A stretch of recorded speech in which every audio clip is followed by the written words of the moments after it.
Assalamualaikum warahmatullahi wabarakatuh. Pernah nggak sih kamu lihat sebuah keluarga yang kelihatannya religius banget? Orang tuanya rajin ibadah, pakaiannya sopan, rumahnya penuh dengan kalimat tauhid. Tapi ternyata salah satu anaknya justru jauh dari agama, kadang bahkan menolak ikut salat. Atau merasa nggak nyaman kalau diajak ngaji. Banyak orang tua yang akhirnya bertanya dengan hati hancur, aku salah di mana? Hari ini, kita akan ngobrol tentang topik yang dalam banget, bagaimana menghadapi anak yang tidak religius di keluarga religius. Waalaikumsalam warahmatullahi wabarakatuh. Iya, ini pembahasan yang sangat nyata dan banyak banget terjadi sekarang. Di era modern, dengan arus informasi yang luar biasa, anak-anak gak cuma belajar dari orang tuanya, tapi juga dari media sosial, teman-teman, bahkan influencer yang gak kenal mereka. Jadi kadang, nilai-nilai agama di rumah bentrok dengan nilai dunia luar. Tapi pertanyaannya bukan cuma kenapa ini bisa terjadi, melainkan juga bagaimana kita menyikapinya tanpa kehilangan kasih sayang dan arah. Kadang orang tua merasa gagal. Mereka sudah berusaha ngajarin anak sholat, puasa, ngaji, tapi tetap aja anaknya kayak nggak nyambung. Bahkan ada yang bilang, aku capek ngomong agama, tapi malah dibantah. Sedih ya? Seolah-olah semua usaha itu nggak dianggap. Bener banget. Tapi kita juga harus paham dulu satu hal penting. Anak zaman sekarang hidup di dunia yang beda banget dari zaman orang tuanya. Kalau dulu agama diajarkan lewat contoh dan suasana rumah, sekarang anak bisa terpapar 1000 pandangan dalam sehari dari internet. Jadi, pendekatan yang kaku atau penuh amarah justru bisa bikin mereka makin menjauh. Disinilah orang tua perlu rebranding cara berdakwah di rumah. Bukan hanya lewat perintah, tapi lewat pemahaman dan kasih sayang. Tapi kenapa ya? Kok bisa sampai sejauh itu? Padahal orang tuanya religius loh. Berarti kan lingkungan rumahnya baik? Pertanyaan bagus. Kadang jawabannya bukan karena anaknya jahat, tapi karena ada luka yang gak kelihatan. Misalnya, anak merasa agama cuma jadi alat kontrol, bukan sumber cinta.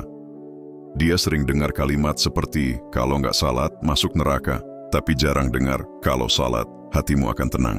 Jadi dia tumbuh dengan persepsi bahwa agama itu ancaman, bukan cahaya.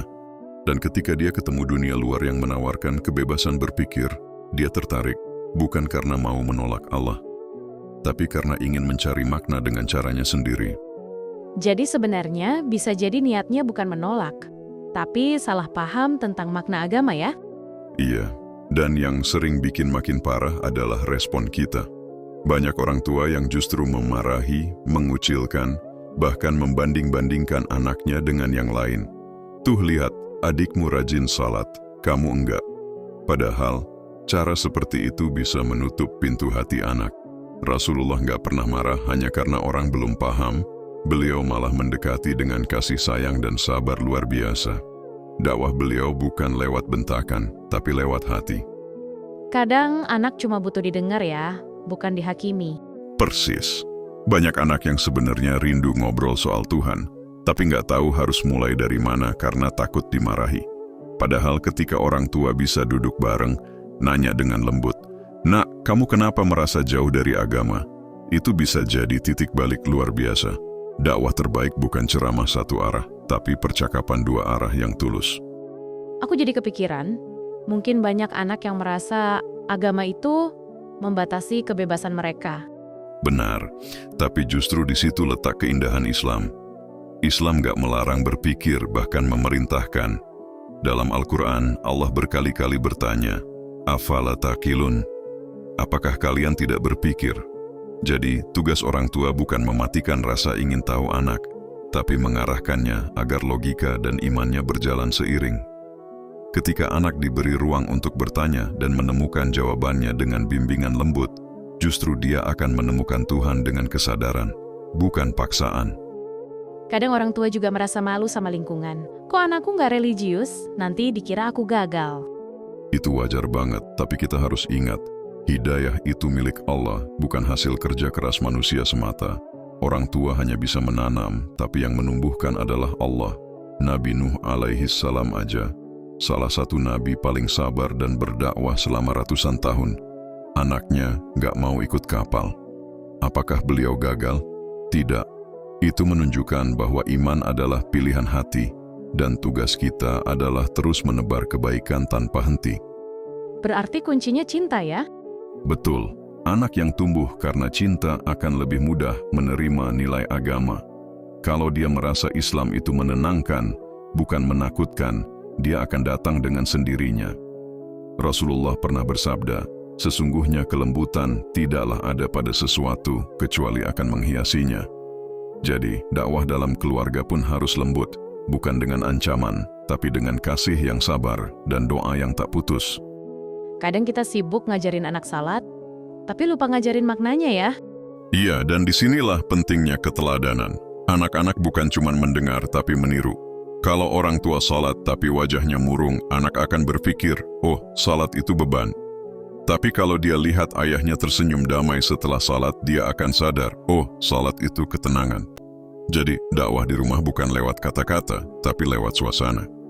Sedih banget kalau sampai anak sendiri nggak mau dekat sama Allah.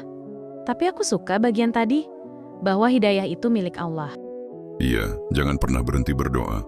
Banyak kisah orang yang dulu jauh dari agama, tapi akhirnya jadi hamba yang sangat taat.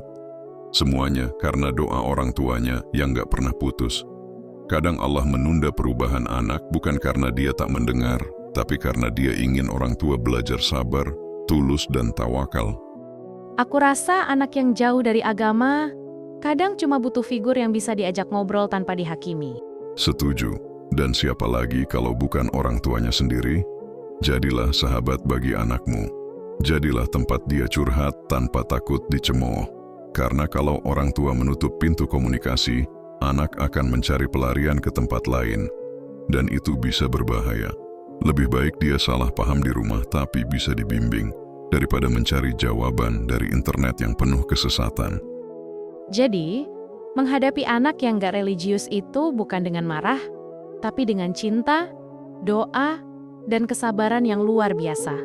Betul, karena agama bukan tentang memaksa orang lain jadi seperti kita, tapi tentang menuntun mereka menemukan Allah dengan cara mereka sendiri, selama masih dalam koridor kebenaran. Allah Maha Lembut, dan kita harus meneladani kelembutan itu dalam keluarga. Aku jadi ingat kisah yang sering banget aku dengar. Ada seorang ibu yang punya anak laki-laki, dulunya rajin ke masjid waktu kecil, tapi setelah kuliah, dia berubah total. Mulai jarang salat, malah kadang menertawakan hal-hal agama. Ibunya nggak berhenti sedih, tapi dia juga nggak berhenti berdoa. Dia terus memperlakukan anaknya dengan kasih, tetap masakin makanan kesukaannya, tetap mendoakan setiap malam tanpa henti. Bertahun-tahun begitu, sampai akhirnya, suatu hari, si anak pulang dan tiba-tiba bilang, "Bu, aku mau salat lagi." Nggak ada ceramah, nggak ada debat, cuma cinta dan kesabaran. Masya Allah. Dan itu nyata banget. Banyak kisah serupa di sekitar kita. Kadang orang berubah bukan karena argumen yang kuat, tapi karena hati mereka disentuh oleh ketulusan. Hidayah sering turun di saat-saat yang tidak kita duga. Jadi, jangan pernah remehkan satu doa di sepertiga malam, atau satu pelukan yang tulus dari orang tua kepada anaknya yang sedang tersesat. Allah bisa menjadikan kelembutan itu sebagai jalan kembali.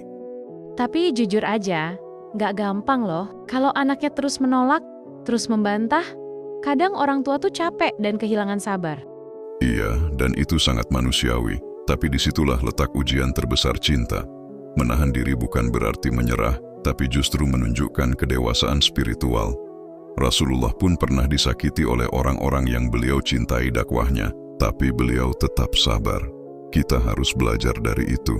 Ketika kita menahan diri dari marah, Allah sebenarnya sedang melatih kita agar bisa menjadi seperti yang Dia inginkan, lembut tapi kuat. Kadang bukan anaknya yang sedang diuji, tapi orang tuanya. Berarti strategi terbaik itu tetap doa dan keteladanan ya? Betul. Doa itu senjata yang gak pernah gagal. Tapi doa juga harus diiringi dengan contoh nyata. Kalau anak melihat orang tuanya konsisten dalam ibadah, tetap sabar walau disakiti, tetap lembut walau disalahpahami, itu lebih menyentuh daripada 1000 kata.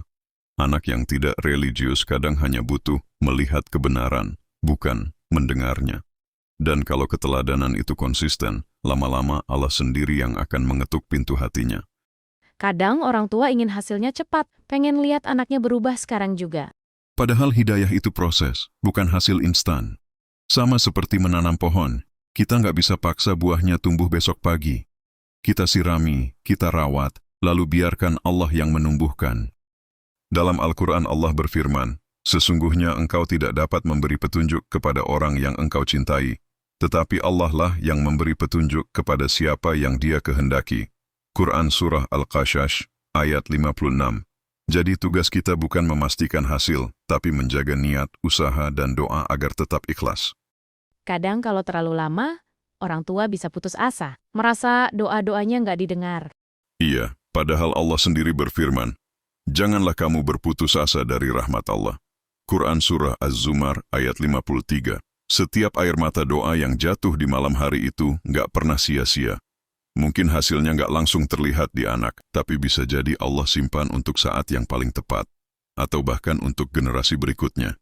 Dalam pandangan Allah tidak ada usaha yang hilang, maka teruslah berharap, karena kadang perubahan besar berawal dari kesabaran yang lama. Jadi intinya, kita jangan hanya mendoakan anak agar berubah, tapi juga memperbaiki diri supaya bisa jadi jalan hidayah buat dia. Masya Allah, iya banget. Kadang kita berdoa, "Ya Allah, beri hidayah untuk anakku," tapi lupa menambahkan, "dan jadikan aku sebab hidayah itu." Karena anak seringkali melihat Allah dari sikap orang tuanya. Kalau orang tuanya penuh kasih, anak akan melihat bahwa Allah juga penuh kasih. Tapi kalau orang tuanya keras, anak bisa salah paham, mengira Tuhannya juga keras. Jadi, jadilah cerminan kasih Allah di rumahmu. Itu dakwah paling kuat yang bisa dilakukan seorang ayah atau ibu. Masya Allah, obrolan hari ini benar-benar dalam banget. Aku yakin banyak orang tua di luar sana yang sedang menangis diam-diam, tapi semoga mereka sadar bahwa mereka tidak sendirian.